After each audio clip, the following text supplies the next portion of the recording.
இரட்சகர் இயேசு கிறிஸ்துவின் இனிதான நாமத்தினாலே உங்கள் யாவரையும் வாழ்த்தி ஆசீர்வதிக்கிறேன்.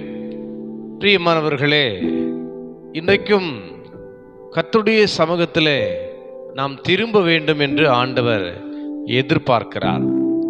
நம்முடைய வழிகள் ஆண்டவரை விட்டு விலகி போகும் பொழுது, கர்த்தருக்கு பிரியமில்லாது இருக்கும் பொழுது, அவருக்குள்ளே ஒரு எதிர்பார்ப்பு, நாம் நிச்சயமாய் திரும்பி வருவோம் என்று சொல்லி.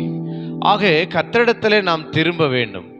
வேதத்திலே அன்பியர்களே, புலம்பல் 3ஆம் அதிகாரத்திலே 40வது வசனத்தை நாம் வாசிக்கிற வேளையிலே, நாம் நம்முடைய வழிகளை சோதித்து ஆராய்ந்து கர்த்தரிடத்தில் திரும்ப கடவோம் என்று வேதம் சொல்லுகிறது. எனக்கு அருமையானவர்களே, நம்முடைய வழிகளை நாம் சோதித்து ஆராய்ந்து கர்த்தரிடத்திலே திரும்ப கடவோம். இன்றைக்கு நம்முடைய வழிகளை நாம் ஆராய கற்றுக்கொள்ள வேண்டும். ஆகாய் தீர்க்கதரிசி மூலமாய் கர்த்தர் பேசுகிறார். உங்கள் வழிகளை சிந்தித்து பாருங்கள் என்று கர்த்தர் சொல்லுகிறார். நீங்க ஏன் திரளாய் விதைத்த கொஞ்சமா இருக்கிறீங்க? உங்க வழிகளை நீங்கள் சிந்தித்து பாருங்கள் என்று கர்த்தர் சொல்லுகிறார்.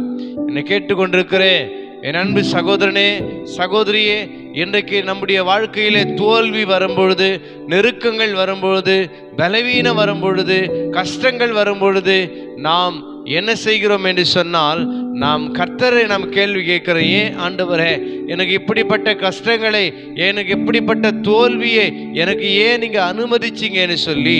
ஆனால் கர்த்தருடைய வார்த்தை சொல்லுகிறது, நீங்கள் உங்கள் வழிகளை நீங்கள் சிந்தித்து பாருங்கள், ஆராய்ந்து பாருங்கள் என்று கர்த்தர் சொல்லுகிறார்.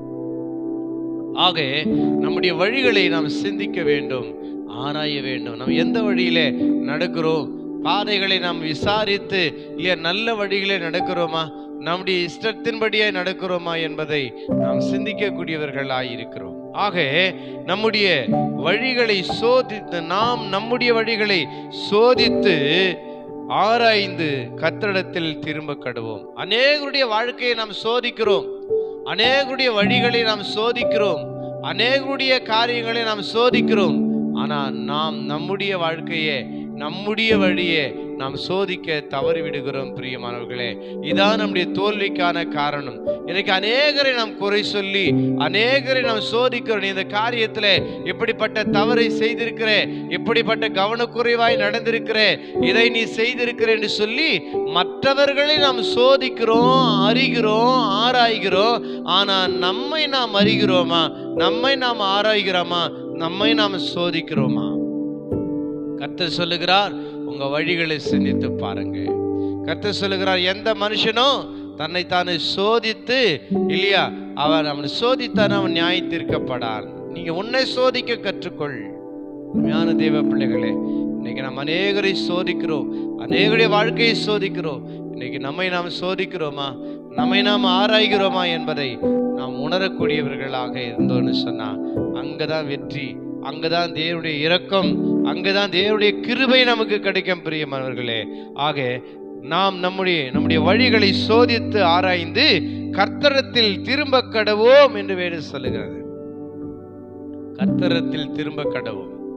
எளிய மகன் தான் வழி தவறு அப்படின்னு சோதிச்சு பார்க்கும் பொழுது, அவனுடைய வறுமைக்கு காரணம், அவனுடைய பசி பட்டினிக்கு காரணம், அவனுடைய தரித்திரத்துக்கு காரணம் என்ன என்பதை புரிந்து கொண்டான். என் வழிதான், நான் கர்த்தரிடத்தில், என் தகப்பனிடத்தில் திரும்பாததான் எல்லாத்துக்கும் காரணம் என்பதை அவன் உணர்ந்து உடனே தன்னுடைய தகப்பனிடத்தில் அவன் திரும்பும்படிய ஒரு அழகான முடிவை எடுத்து தகப்பனிடத்தில் கடந்து வந்தான். இழந்த ஆசீர்வாதங்களை, ஆஸ்திகளை, சமாதானத்தை அவன் பெற்றுக்கொண்டான். பிரியமானவர்களே, இன்றைக்கு இதை கேட்டுக்கொண்டிருக்கிற தெய்வ பிள்ளைகளே, நீங்கள் உங்கள் வாழ்க்கையிலே நீங்கள் இழந்த நன்மைகளை பெற்றுக்கொள்ள வேண்டுமேனால், நீங்கள் இழந்த ஆசீர்வாதங்களை பெற்றுக்கொள்ள வேண்டுமேனால், நீங்கள் கர்த்தரிடத்தில் திரும்ப வேண்டும், நீங்கள் தகப்பனிடத்தில் திரும்ப வேண்டும். நீங்கள் திரும்புகிற வேலையிலே உங்களுக்காக ஒரு பங்கை எடுத்து வச்சிருக்கிறார். இன்னைக்கு நினைக்கலாம், நான் எல்லாவற்றையும் அழித்து விட்டனே, இனி எனக்கு என்ன ஒண்ணுமே இல்லை. கிடையாது. அவன் நினைத்தான், நான் என் தகப்பனிடத்தில் ஒரு வேலைக்காரனாவது இருக்கிறேன்.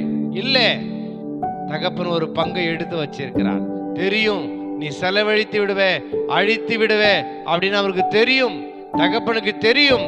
ஆகினாலும் ஒரு பங்கை எடுத்து வச்சார். அருமையானவர்களே, வரும்பொழுது தகப்பனுடையதை கொடுத்து அவரை ஆசி உள்ளவனாய் மாற்றினார். என்னை கேட்டுக்கொண்டிருக்கிற தெய்வ பிள்ளைகளே, நீங்கள் எத்தனையோ காரியங்களை இழந்து நஷ்டப்பட்டு இருக்கலாம். ஆனா நீங்க கர்த்தரிடத்துல திரும்பும் பொழுது உங்களுக்கானதை ஆண்டவர் எடுத்து வச்சிருக்கிறாரு. அங்கே ஆண்டவர் அதை உனக்கு கொடுத்து உன்னை உயர்த்த வல்லவராயிருக்கிறார். அதனாலே கர்த்தரிடத்துல திரும்புங்கள். கர்த்தர் உங்களை எதிர்பார்த்து கொண்டிருக்கிறார். அந்த தகப்பன் எப்படி பார்த்து கொண்டிருந்தானோ அவ்விதமாய் கர்த்தர் உங்கள் வருகை எதிர்பார்த்து கொண்டிருக்கிறார். கர்த்தரிடத்துல திரும்புங்கள். உங்கள் வழிகளை சோதிச்சு பாருங்கள். உங்கள் வாழ்க்கையை ஆராய்ந்து பாருங்கள். கர்த்தருக்கு பிரியமில்லாத காரியங்கள் இருக்குமே, ஆனால் அவைகளை விட்டுவிட்டு தேவ சமூகத்தில் திரும்புங்க. கர்த்தர் உங்களை உயர்த்துவார். கர்த்தர் உங்களை ஆசீர்வதிப்பார். God bless you.